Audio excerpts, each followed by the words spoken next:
So, breakfast tayo.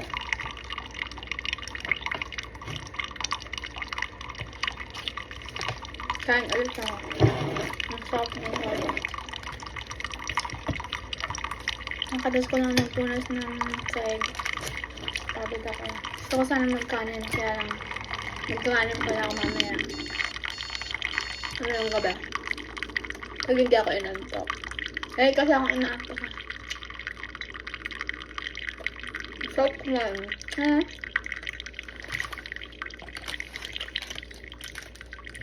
Kain lang kayo. Mas mamaya. Tae kayo. Tae kayo. Tae.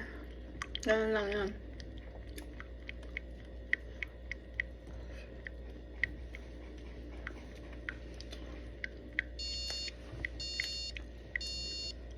Most din ang binili ko kapan. Ako lang din naman kakain eh.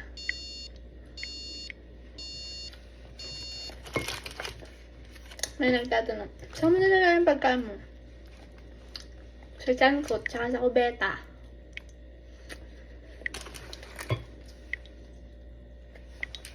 Hindi na naman pupuntaan nun eh.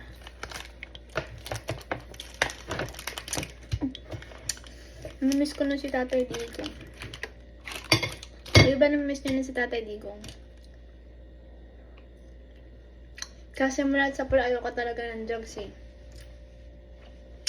Kasi magmumukha kang pangit pag nagda-drugs ka.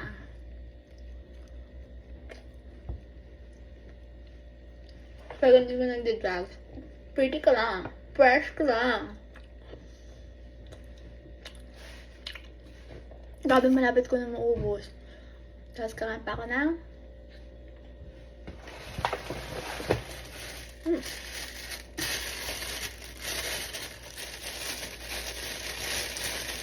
my favorite milky croissant.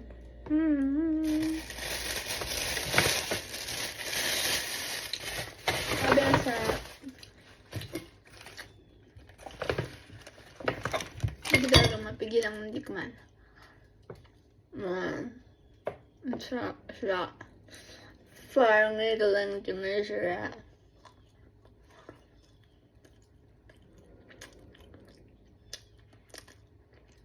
Ito lang talaga yung reward ko sa sarili ko, pagkain.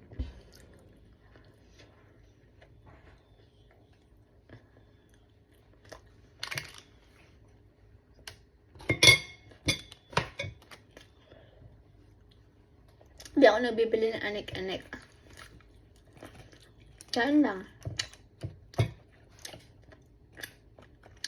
Pagkain lang. Food is life. Ang coffee ko ready na.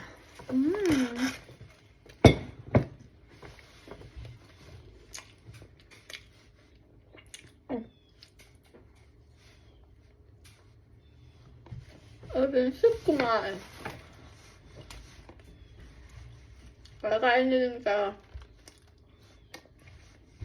Huwag ka mag-say ng pagkain. Maraming nagugutom. Bye na!